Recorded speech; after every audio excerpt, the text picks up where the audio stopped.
came to believe that a power greater than ourselves could restore us to sanity. Step 2 hit me like a quiet whisper at first. I had just admitted my life was unmanageable, and now I was supposed to believe again? In something greater? Something that could restore me? I didn't know whether to laugh, cry, or run. But this step isn't about having it all figured out. It's about becoming willing to believe. It's about cracking the door open and letting the light start to leak in. If you're standing on the edge of this step, feeling skeptical, broken, or just plain numb, I've been there. Here are 5 things that helped me focus and move forward during step 2.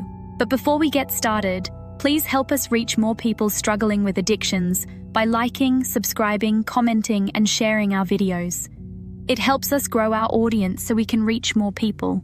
1. Let go of the God you thought you had to believe in. This was the first hurdle. I had baggage with religion, trauma tied to authority, and a picture of God that felt cold and punishing. Step 2 doesn't ask us to return to that. It asks us to explore a power greater than ourselves, not a doctrine. For me, that started with the group. The fellowship was more consistent and kind than any higher power I'd ever imagined. If the group could help me stay sober one day at a time, that was enough to begin. 2. Focus on sanity, not perfection. Step 2 says, restore us to sanity, not make us saints. What is sanity in recovery? It's the ability to pause before self-destruction. It's choosing connection over chaos. For so long, I lived in emotional extremes. Just noticing that I could think differently, that I could feel a moment of peace, was proof that something greater than me was already at work. 3. Look for evidence, not certainty. I didn't have a grand spiritual awakening in step 2.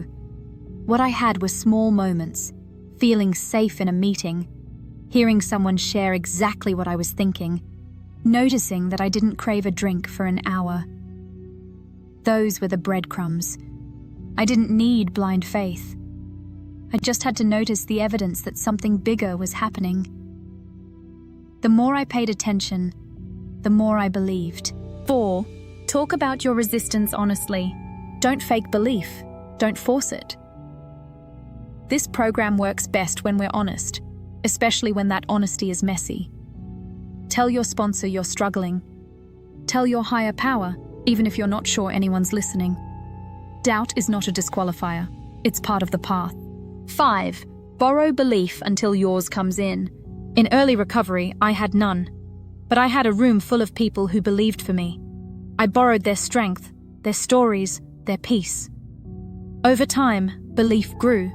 Not in some perfect divine plan, but in the idea that I was worth saving. That I could change. That I wasn't alone anymore. Step 2 is not about arriving. It's about coming to. Little by little, moment by moment, we wake up to the possibility of healing. And in that awakening, sanity returns. Thank you for walking along your recovery journey with us. We appreciate you. If you are looking for recovery gifts, personalized sobriety gifts, recovery clothing, AA keepsakes, NA chips, hats, or clothing that is recovery focused, please remember us at thatrecoverylife.com.